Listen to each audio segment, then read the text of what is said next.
श्री राम जय जय राम, श्री राम जय राम।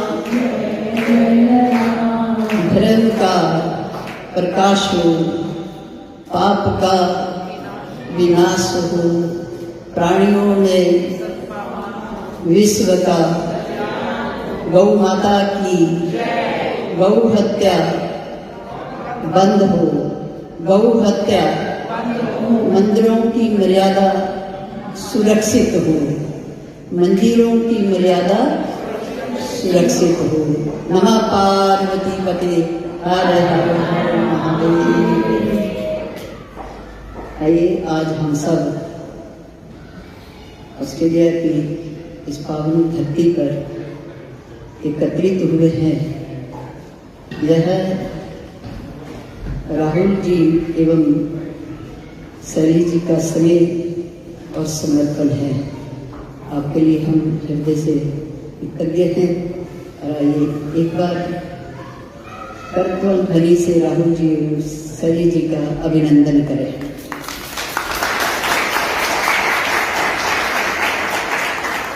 और यहाँ पर हमारे आदित्य ठाकुर और निखिला ठाकुर, इनका भी बहुत ये कह लो कि आकर्षण रहता है कि माँ आए और यहाँ हमारे जितने सनातनी भाई बंधु हैं उनके बीच में बैठकर हम सनातन या अध्यात्म चर्चा करें। तो आपके लिए भी बहुत बहुत अभिनंदन जोरदार तालियों के साथ। आप सभी पाश्चात्य परिवेश होते हुए भी अपनी सनातन संस्कृति के मूल्यों को निभा रहे हैं। यह आपकी निष्ठा और भावना बहुत ही प्रशंसनीय है और प्रेरणादायक है। इसलिए आपका भी हम हृदय की गहराइयों से अभिनंदन करते हैं।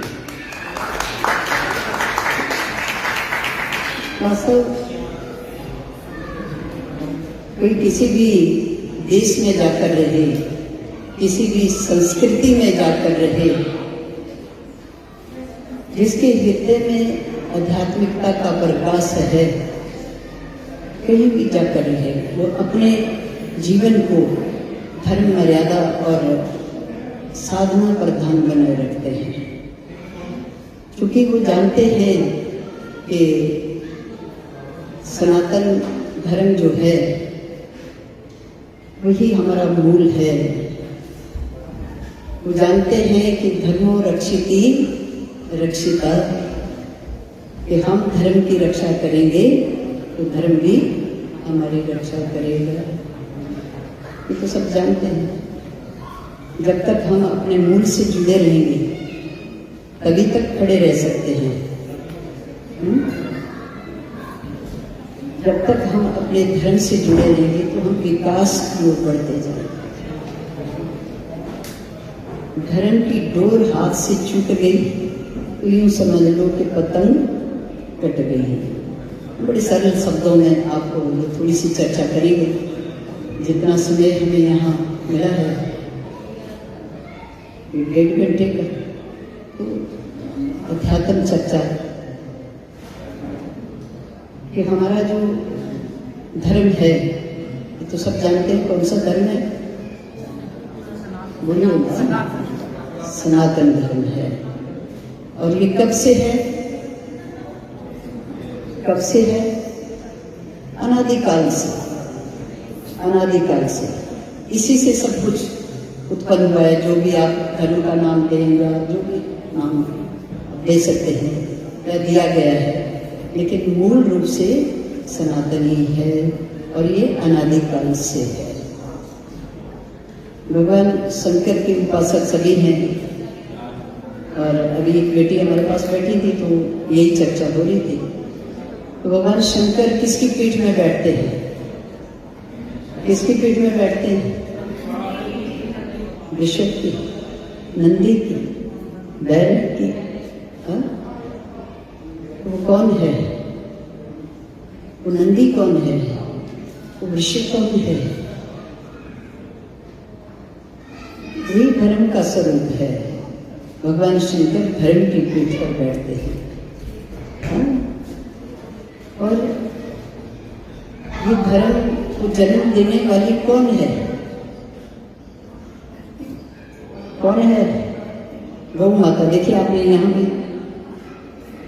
स्थापित की है गौ माता, और तकरीबन सभी के घर में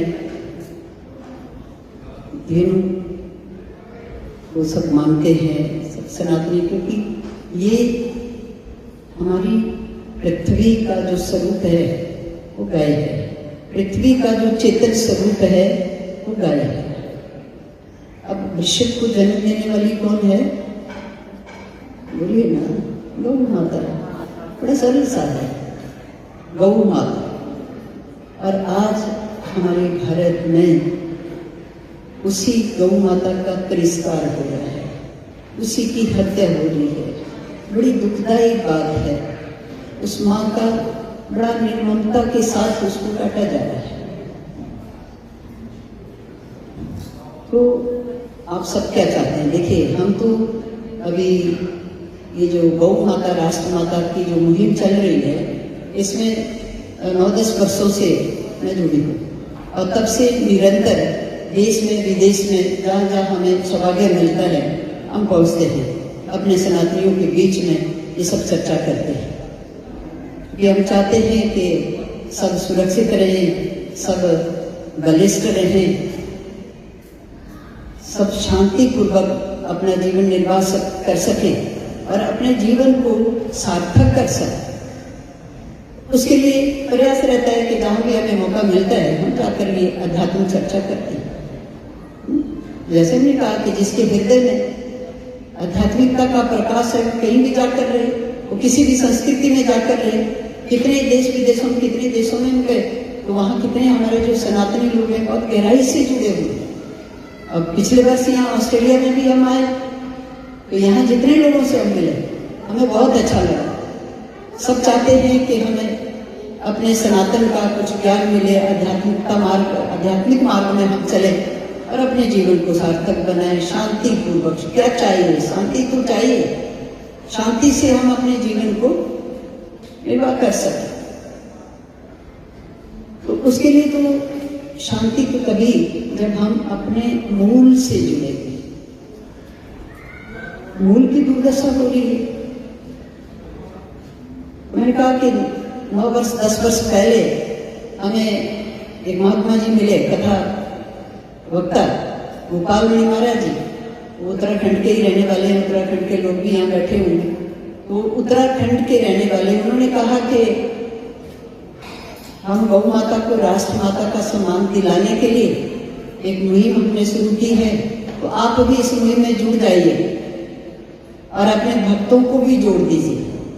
अब हम तो बाल्यकाल से इसी मार्ग में चल रहे हैं, बहुत लोग जुड़े भी हैं। आपने सुना भी होगा, या फेसबुक के माध्यम से या यूट्यूब के माध्यम से आपने देखा भी होगा, श्री सिद्ध बाबा बालकनाथ जन कल्याण समिति, तो उसमें काफी लोग जुड़े हुए। मन में भाव था कि गौ सेवा का सौभाग्य कभी जीवन में हमें मिले। बड़ी श्रद्धा भी थी, भाव भी था, और बाल्यकाल में हमने गौ सेवा की। जब गौ महिमा सुनी कि बाबा बालकनाथ ने भी 12 वर्ष तक माई रतरू की गौएं चराई और अपनी सिद्धता पे मोहर लगाई। हमने कहा हमें कहाँ मौका मिलेगा, हम तो दिल्ली शहर में रहते हैं, भले ही हम हिमाचल के रहने वाले हैं, लेकिन 78 में मैं दिल्ली आ गई। तो तब से दिल्ली में और देश विदेश में, यूँ तो पूरे भारत में, पूरे जहाँ जहाँ मौका मिलता है जाते हैं, ज़्यादा दिल्ली में रहने होते हैं। तो हमने कहा दिल्ली शहर में हम गौ सेवा कैसे कर सकते हैं, वहाँ तो गाय हम रख नहीं सकते, गौधाम हम बना नहीं सकते, तो कैसे करें। बड़ा मन में एक चाह थी, एक श्रद्धा थी। भगवान की कृपा से हमें वो मौका मिला और गौ माता को राष्ट्र माता का सम्मान दिलाना। मैंने कहा गौधाम भी नहीं खोलना और कहीं जाकर घास भी नहीं काटना, वो तो बड़ी बड़ी सेवा है। और किया हुआ है हमने, ये सब काम किए बाल्यकाल में। भले थोड़ा सा प्रयास करने से कोई चीज़ें भूल नहीं जाती। आप लोग भी अपने हिमाचल में जाएंगे, कभी ऐसा मौका मिलेगा तो बाल्यकाल में अगर ये काम किया होगा तो थोड़ी देर थोड़ा सा लगेगा, लेकिन फिर अभ्यास में आ जाते। तो ऐसे ही हमारे मन में एक चाह थी कि गौ माता की सेवा की जाए। ये जब सौभाग्य हमें मिला कि गौ माता को राष्ट्र माता का मन कर, ये तो बहुत सहज है और ये काम हम कर ही रहे, जन कल्याण के लिए, जन जन के कल्याण के लिए करते हैं। तो साथ में गौ चर्चा भी करेंगे, अति उत्तम है। और हम इसमें जुड़ गए और तब से और अब तक पूरे भारत में हम गए, सब संतों के पास गए और चारों शंकराचार्यों के पास गए। चारों शंकराचार्यों का आशीर्वाद हमें मिला कि ये कार्य तो होना ही चाहिए, गौ रक्षा तो होनी ही चाहिए। फिर करपात्री महाराज जी की, जो हमारे धर्म सम्राट रहे, उनकी चर्चा बीच बीच में होती रहती थी कि देखिए उन्होंने गौ माता के लिए आंदोलन शुरू किया था कि गौ हत्या बंद हो, लेकिन दुर्भाग्य की बात है कई संतों को गौ माता के लिए अपने प्राण निछावर करने पड़े। और तब से अब तक ये सब चल ही रहा है, लेकिन अभी तक सुनाई नहीं हो रही है कि गौ माता को राष्ट्र माता का सम्मान किया जाए, गौ हत्या बंद हो। अभी तक ये संभव नहीं हो पा रहा है। तो आप क्या चाहते हैं कि गौ हत्या बंद होनी चाहिए कि नहीं होनी चाहिए? बोलो। देखिए, बंद होनी चाहिए। गौ माता को राष्ट्र माता का सम्मान मिलना चाहिए। आप सब चाहते हैं? सब चाहते हैं जी। तो उसके लिए आप हाथ उठाएंगे और संकल्प करेंगे। अगर आप चाहते हैं तो आप क्या कर सकते हैं? तन से, मन से, धन से, जैसे भी आप गौ सेवा कर सकते हैं, जितनी जो आपकी सामर्थ्य है। तन से कर सकते हैं कि कहीं चर्चा जाकर करो कि गौ माता को राष्ट्र माता का सम्मान मिलना चाहिए। अपने भारत में अपनी सरकार को लिख के दो कि गौ माता को राष्ट्र माता का सम्मान मिलना चाहिए।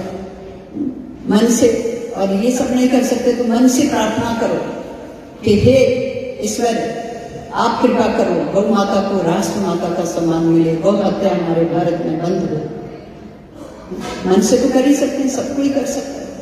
और जिसकी धन की सामर्थ्य है वो धन से करे, तन से, मन से और धन से हम अपनी माँ के लिए समर्पित हो जाए।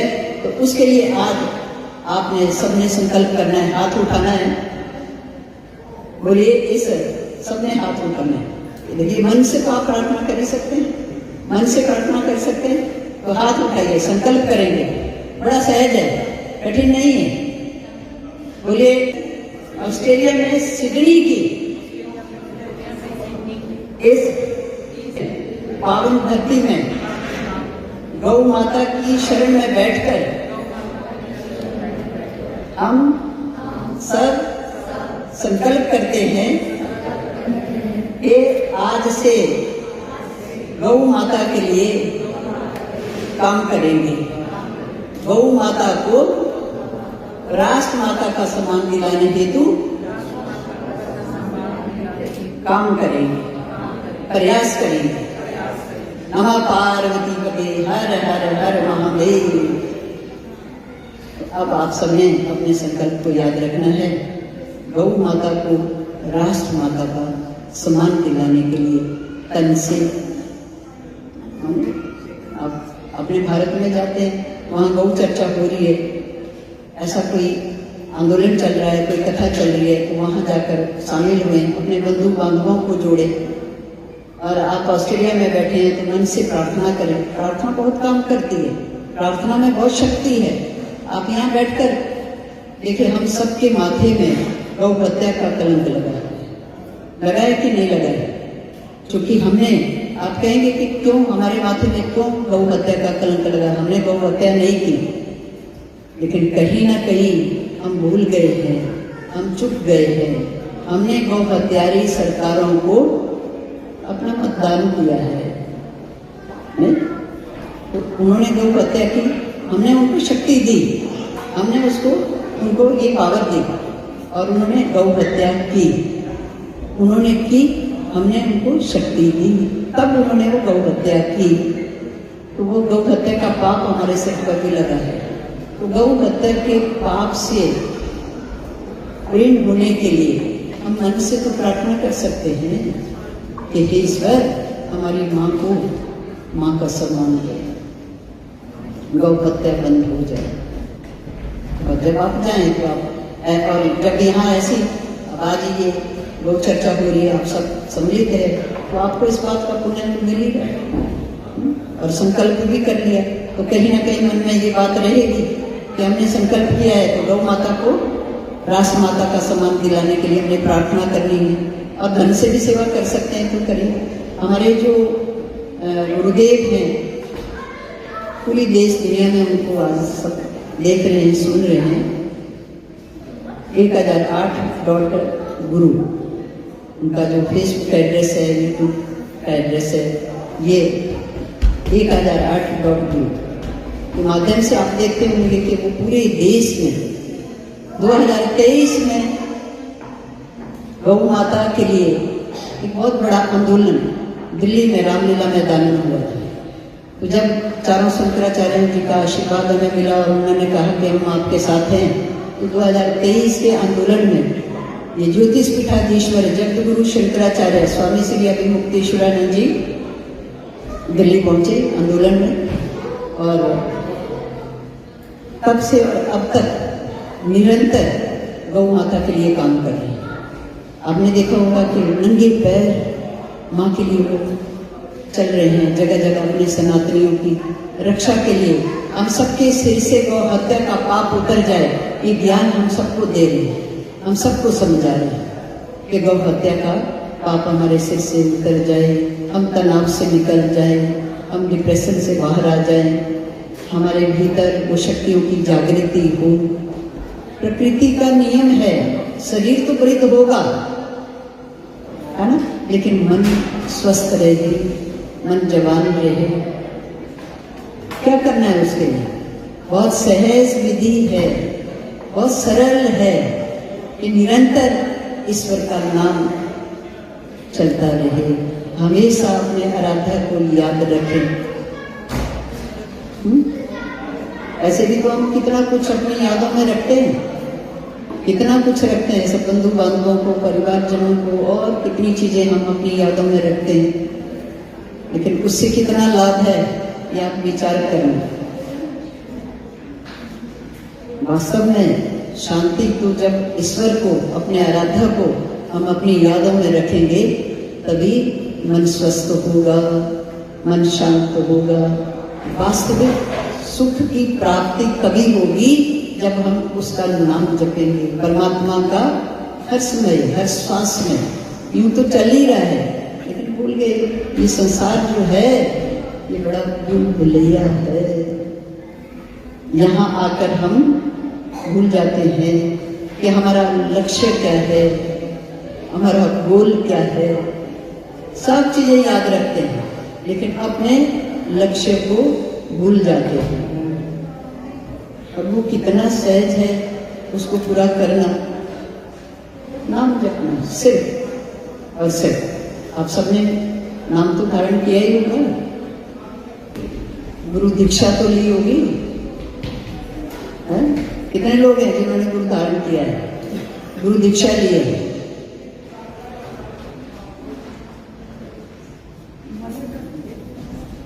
जी,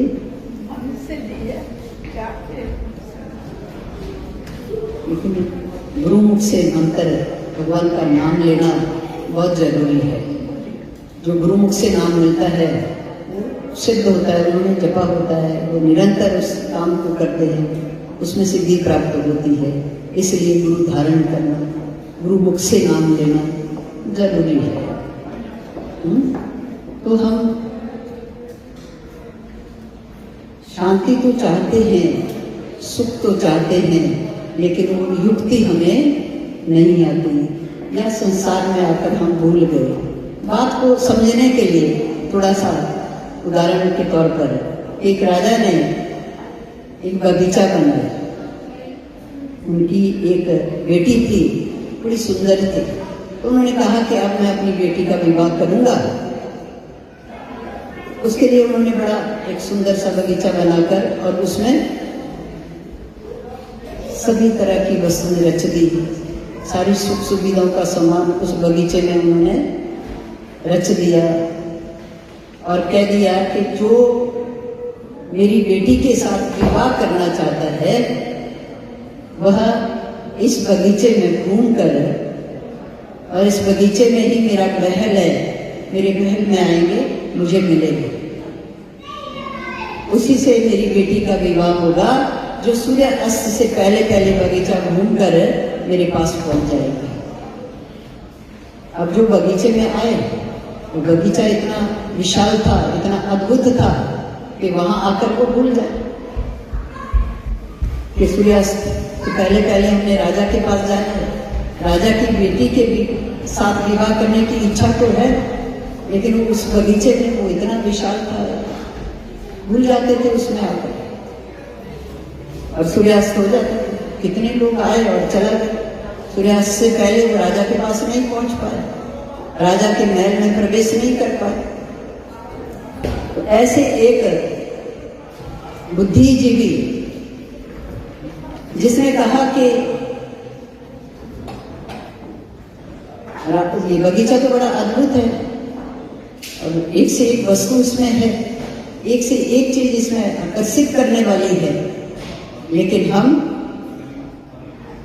राजा की बेटी से विवाह करेंगे, उसके लिए हमें यहाँ भूलना नहीं है, सूर्य अस्त से पहले पहले राजा को जाकर मिलना है।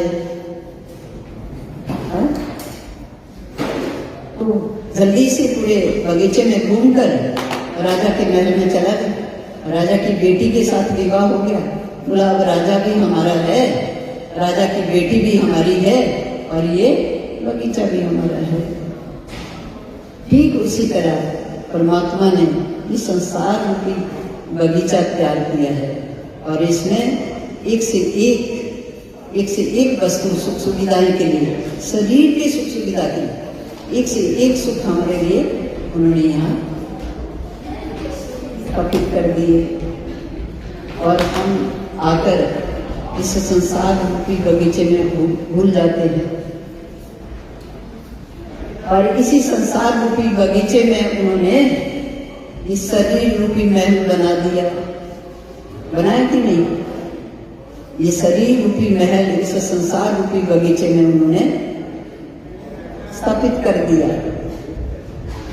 और इसी महल में जाकर वो भीतर बैठ गए। अब वो कहते हैं कि तुम्हारा ये लक्ष्य है कि अपने भीतर जाना, अपने मूल से एकाकार होना, अपने आप से एकाकार होना। लेकिन हम भूल जाते हैं, हम बाहर की सुख सुविधाओं में बहुत सारा धन अर्जित कर ले, बहुत सारी सुख सुविधाएं अर्जित कर ले, लेकिन मन में शांति नहीं। क्या लाभ? मन कमजोर हो जाता है, मन तनाव में, डिप्रेशन में। फिर उन जो सुख सुविधाएं हमने जुटा रखी है, जोड़ रखी है, उसका कोई लाभ है? मन अगर शांत नहीं है, मन प्रसन्न नहीं है, तो उनसे कुछ लाभ हमें मिलता है? सीधी सी बात है कि मन तो शांत तभी होगा, मन तो प्रसन्न तभी होगा जब हम अपने आप से जुड़ेंगे। शरीर प्रकृति का नियम है, शरीर तो वृद्ध होगा ही, इसको हम रोक नहीं सकते समय के अनुसार। कि कलयुग में तो बहुत थोड़ी सी आयु हमें मिली है, सतयुग में 1 लाख वर्ष आयु होती थी, ये तो आप सब जानते ही हैं, पढ़ते भी होंगे। 1 लाख वर्ष आयु सतयुग में होती थी और तब ध्यान का युग था।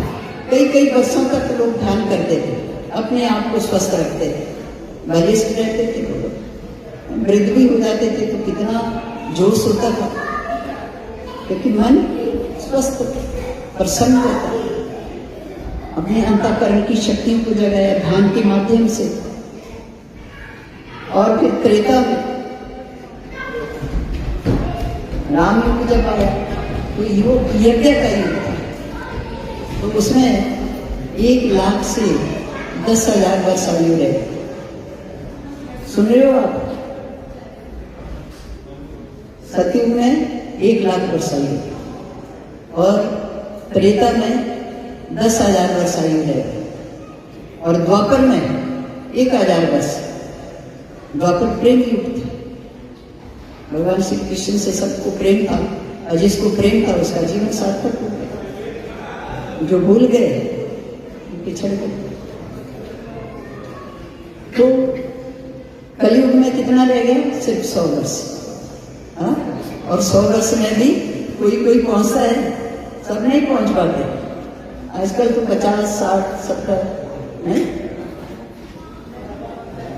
और उसमें भी हम लोग भूल गए आकर कि हमारा लक्ष्य क्या है।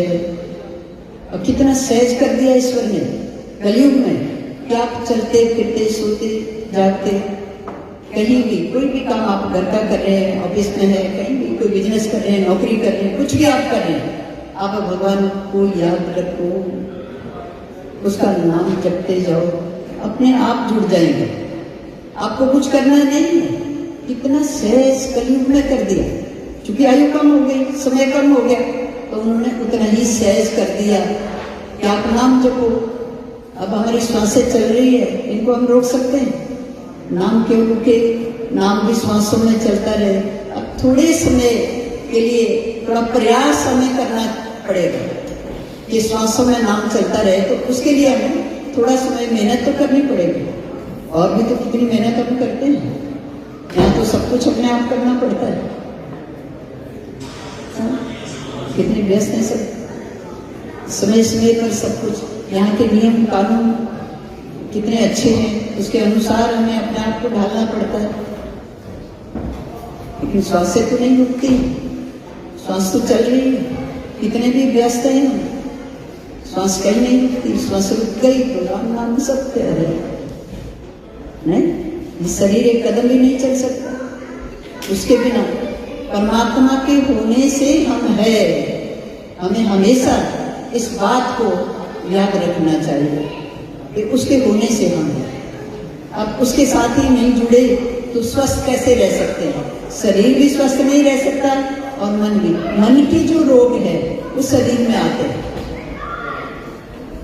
जितनी चिंताएं मन में होगी, जितना तनाव होगा, उतना ही रोग आ जाएंगे, मन में आ जाएंगे, मन से फिर शरीर में आ जाएंगे। आप कितना भी अपने खान पान का ध्यान रखिए, कितना भी कुछ कर लीजिए, कितना भी एक्सरसाइज कर लीजिए, मन स्वस्थ नहीं है तो शरीर स्वस्थ नहीं रह सकता। तो उसके लिए कितनी सहज विधि, मैं दोबारा बात को दोहरा रही हूँ, कितना सहज परमात्मा ने हमारे लिए कर दिया है कि सिर्फ उसका नाम जपो, उसका नाम लो। नाम किसी गुरु के माध्यम से तो लेना पड़ता है। कोई भी गुरु जो आपको लगता है कि जिन्होंने नाम धारण नहीं किया तो अवश्य नाम धारण करें, अपनी संस्कृति से जुड़े रहें। मुझे बहुत अच्छा लग रहा है कितने लोग यहाँ, हमने सुना था कि सब बहुत व्यस्त होते हैं, लेकिन सबको देखकर हमें बहुत अच्छा लग रहा है कि कितने सौभाग्यशाली हम सब अपनी संस्कृति की को याद रख के उस ज्ञान को लेना चाहते हैं, अपने भीतर उतारना चाहते हैं, अपने लक्ष्य को पूरा करना चाहते हैं, अपने गोल को पूरा करना चाहते हैं, शांति पूर्वक अपना जीवन निर्वाह करना चाहते हैं। उसके लिए बहुत सहज है, नाम जपिए। थोड़ी मेहनत करनी पड़ेगी, थोड़े दिन आपको अपने आप को देखना पड़ेगा, अपनी श्वासों को देखना पड़ेगा, अपने मन को देखना पड़ेगा, नाम चल रहा है कि नहीं चल रहा है। और करते करते जपते जपते जब मन में प्रवेश हो जाता है, नाम श्वासों में प्रवेश हो जाता है, तो फिर हम कोई भी काम कर रहे हैं, हम ध्यान दे रहे हैं नहीं दे रहे हैं, नाम चल रहा होता है।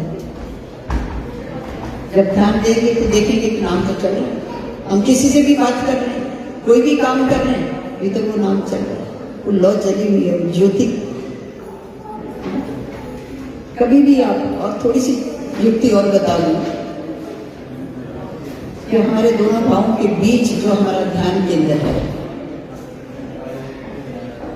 यहाँ तो कितना अच्छा है, पीस है, शांति है, अभी आदित्य के पास हम रुके हुए हैं, तो वहाँ इतना अच्छा लगता है कि सुबह सुबह उठकर थोड़ी देर भी आप ध्यान में बैठो तो बहुत इधर उधर से कोई आवाज़ नहीं।